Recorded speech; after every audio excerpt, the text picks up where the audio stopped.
Before you spend six figures on a second passport, you need to understand this. There are different entities and blocks around the world that can enforce any changes on any of the visa-free travel countries or settlement rights that you may have with that second passport. So anything that you can apply for now isn't guaranteed in the future. Having said that, look at what's happening in Portugal, look what's happening in Venezuela, and you'll start to see that you need to have a backup plan.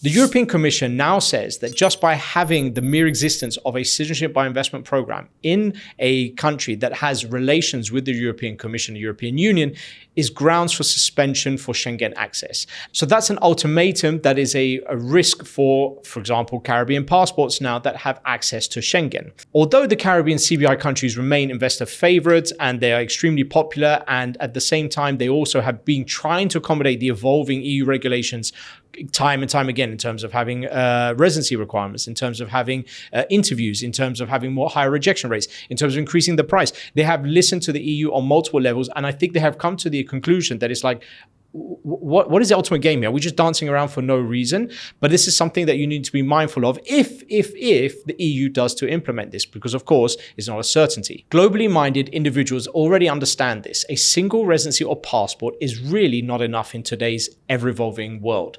You're seeing political divisions around the world. We're seeing civil unrest. We're seeing that a lot of moving parts around the world in terms of geopolitics, and people don't want to be shut out of opportunities, least of all investors and entrepreneurs. Then, of course, Caribbean programs are not the only programs that are around. You have other options. You have Turkey, Albania, you have El Salvador, you've got Argentina coming out, to name but a few. You've got a few in Africa, you've got some in the Pacific Ocean. So you've got many, many different options. In this video, we're going to explain to you how you can build a sovereignty stack. I can tell you from experience that around 56% of our applicants who did Portugal already had a primary passport, which was largely Caribbean, but they also had other nationalities. So they already had a second passport.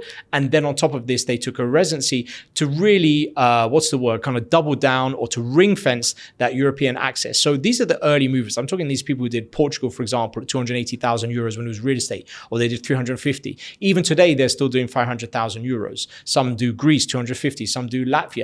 But what's happening is that rather than waiting until they're a day too late for something to happen, which is the price increase in Portugal, Spain closing, Italy making citizenship by descent much more difficult, they're just saying, you know what, that can happen on a moment's notice. So I'm going to start everything now, knowing full well that such a residency or citizenship application can take months before you're actually submitted. But once you're submitted, largely speaking, you will be grandfathered in and you shouldn't have any issues. But these are proactive people who are taking agency into their own hands and ring fencing their situation because they know that anything can happen. That's the whole point of our company, is that we build sovereignty stacks. I've built mine for the last, I think it's 15 years, maybe a little bit more, 16, 17 years.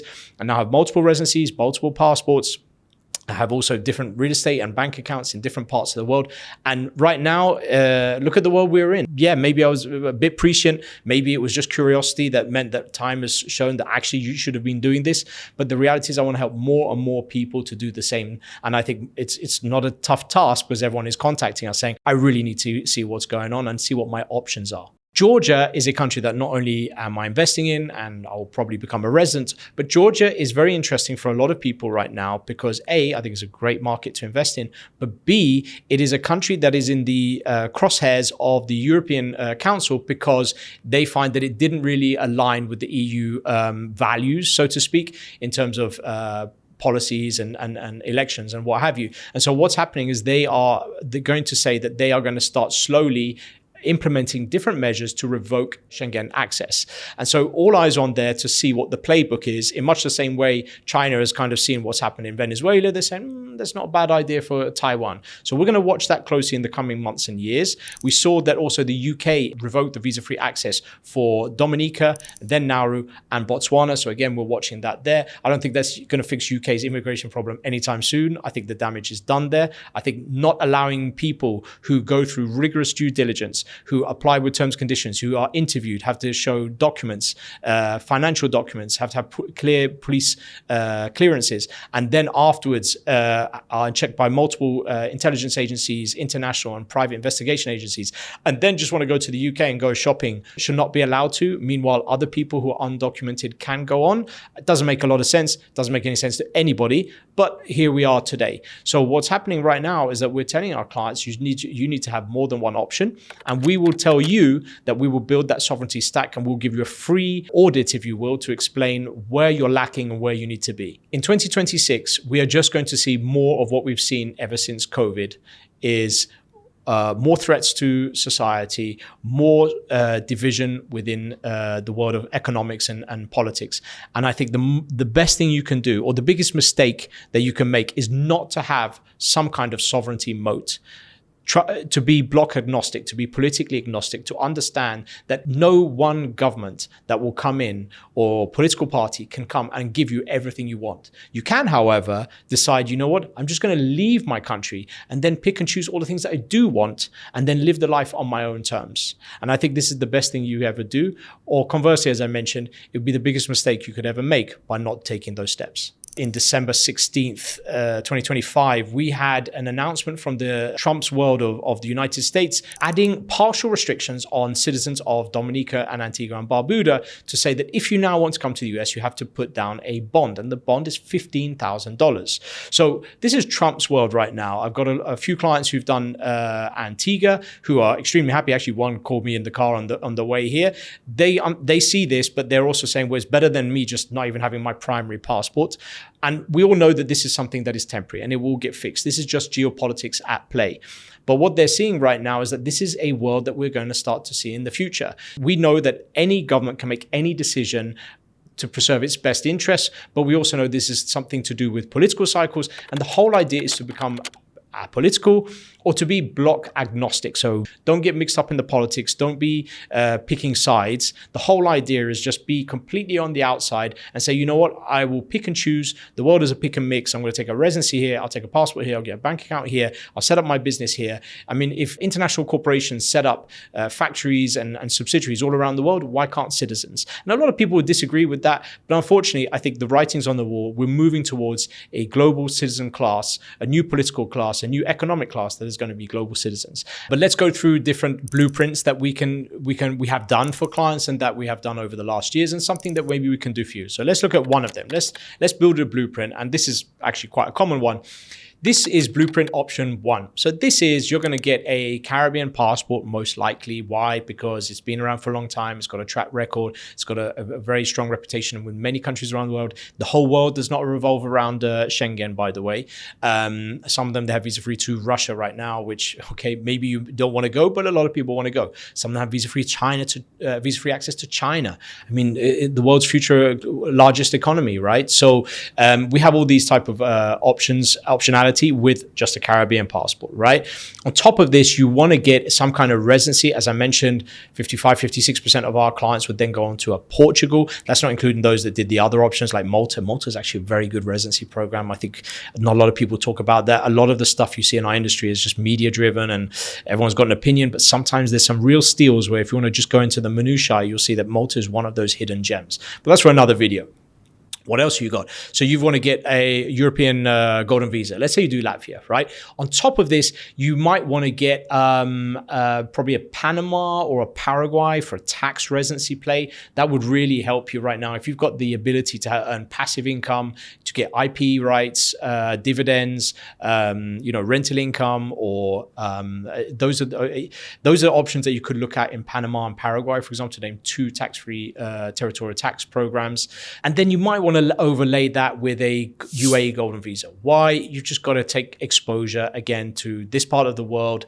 You don't even need to come up with that much of money. If you look at videos I've done, I've talked about how to really play the real estate option to be in your favor. Some people say, oh, I don't want to do real estate, I want to do a bank deposit. Bank deposit is now paying 2.5%, right? So what is your opportunity cost on this? Now you don't have to, you even have a 5-year residency option. You don't even have to do a 10-year golden visa.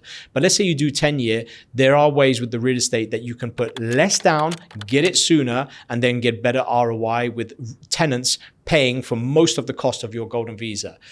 Contact my team to know more about that. And then you've also got 7 options. And the last one that nobody really talks about is you can get nominated. I got nominated for mine. I have real estate, but I didn't even have to apply for it through my real estate, because if you're of strategic value to the UAE, you can get nominated. We can nominate you. So that's something else. So we have done in excess of 200 golden visas for the UAE and 800 golden visas for Portugal alone. And then, as I mentioned, we've done other EU options. We did some Spain before they closed it down.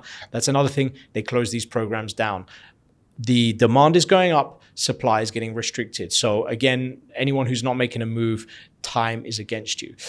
So let's talk about blueprint 2. Now we've got option 2. So option 2, let's look at other ways that you can take advantage of all the options around the world. Now you have passports in Africa.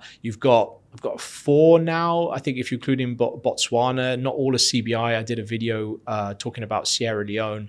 Sierra Leone has got a very different structure to it. No one really tells you about that. They just tell you Africa passport. You've got Botswana to come out. Sierra Leone is a little bit different, but we can talk about, and then you've got Egypt. But let's talk about Sao Tome and Principe. So Sao Tome and Principe starts at $75,000. Don't get fooled. That's the headline number. As I've told many, many people who just call me and just go, oh, I heard so-and-so passport is at this price. It's like, it depends. Like, that's the base price, and then you layer everything on top. But $75,000 for Sao Tome and Principe will give you a lot of benefits. I've talked about it in other videos. But if you just want to get in at a very base level and you want to have some kind of other passport because you're very concerned about what your home country is going to implement in the future, and I can tell you, exit taxes is one of them. Citizenship-based taxation. We're even getting Germans contacting us because they're concerned about conscription for their young for their children. Everyone has different interests. We've got people who do a lot of business in Africa get Sao Tome. So that one at a price point is very affordable. It's a good entry price. But let's say, for example, you also want to get a tax residency in a country, a lump sum tax agreement. So let's say you want to go to Switzerland, Greece, Italy. Portugal had a really good one that I did, but it's not so attractive right now. What's going to happen is that you can move to those countries there, and then you can become a tax resident of that country and not pay any tax, or let's say sub 10% on all your global income, but also enjoying an amazing European lifestyle, a Mediterranean lifestyle. So that's something that is sovereignty stack 2. Option 3. So let's look at this one. Let's say, for example, you want to try and invest your money to make that investment in that country that is going to give you a residency, but with the top up. So think about Turkey, right? So let's do Turkey, for example. Turkey, you invest your money, you buy a property. Yes, the market is a bit crazy in terms of inflation, but if you look at recent news articles, that is starting to soften as part of their longer term plan. But guess what? If you look at how Caribbean has gone up in price and then look at the real estate, it's at the same price as you do in Turkey, right? So whatever you view is, maybe you want Caribbean, maybe you don't. If you don't, Turkey, $400,000, you'll probably get a net return of around 5-6%, but you only have to be in for 3 years and you become a citizen of a very strong geopolitical power. It's a fantastic country, by the way. I mean, Turkey is not in the Middle East and it's not Europe. It's got its own identity, and myself and my kids and my wife, we really enjoy going there. It's got great accessibility. You've got that passport, and then you can liquidate your property, and then you get your $400,000. I don't think you're going to take much of a haircut on that as maybe you would probably in the Caribbean, which is not such a liquid market. But if you're thinking about 5% return times 3 years, 15%, even if you sell it 15% less than what you pay for it, you've got all your money back and you've got a citizenship for multiple generations. I mean, you don't get deals better than that. But let's say you want to add on top of that another real estate transaction, because you're a real estate guy. I do a bit of everything, but I like real estate. It works for me. You want to go Georgia. Georgia's a market, I think, that is, you're making decent returns. You buy something in Georgia. After $200,000, I think it was 200, maybe it's 250, but essentially you'll be able to become a resident of Georgia. On top of that, let's say you even live there and you become a tax resident. Tax resident there, you pay only 1% on all the income that you make outside of Georgia. I know some of my guys who work with me, they love it that much. They even moved there. Some of them moved to Portugal, some moved to Turkey, some moved to Malta. That's within our company I'm speaking. But let's say you go there, you enjoy it, you're earning tax-free income, you've got a property that's going up in price, you've already got your Turkey passport, passport. Now, you could say, well, I don't really want to do Georgia. I want to get a Paraguay residency because it's cheap and fast. Now, just a word of caution, just like I say that the supply is getting very restricted and that governments can make a decision on a dime, guess what? Demand for Paraguay's tax residency program, or just residency in general, has gone up 50% in the last year. So I can tell you right now, and you see it here, that's not going to last forever.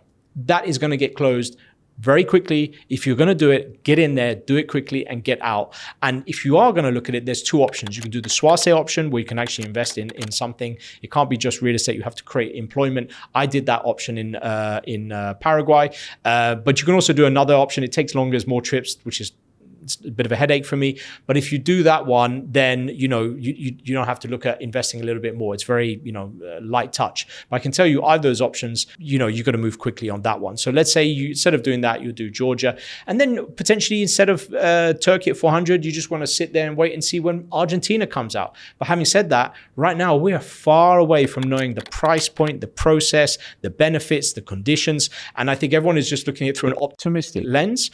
Whereas my job, having been doing this for 15 years, I've processed 11,000 legal citizenship and residency applications around the world. I usually take a more dimmer view and just wait to be pleasantly surprised. Whichever of these options work for you, it could be one of these and you just say, I take option A, but I think that I would encourage you to contact my team, ask for one of our mobility risk audits where we will listen to your wants, your needs. Maybe you already have a second passport. We have that sometimes. Or maybe you're just starting out and you need us to put all the pieces together. And by the way, you don't have to do this all at the same time. You can just start this and say, look, I can start this one now. This one will run concurrently to this one because I'll pick up the passport or the residency here. And then the second one takes here. And once I'm good and I'm relocated and my tax position is more secured, I'll start option number, the component number 3 of my 4-piece or 5-piece plan. Nothing is going to change. I think you should pick and mix and design the best sovereignty stack that suits for you. So for 2026, reach out to us. We will do a mobility risk audit. We will give you a custom-made, bespoke, white glove solution that you can implement now and just build it out as you go along. We look forward to speaking to you. Thank you very much for watching.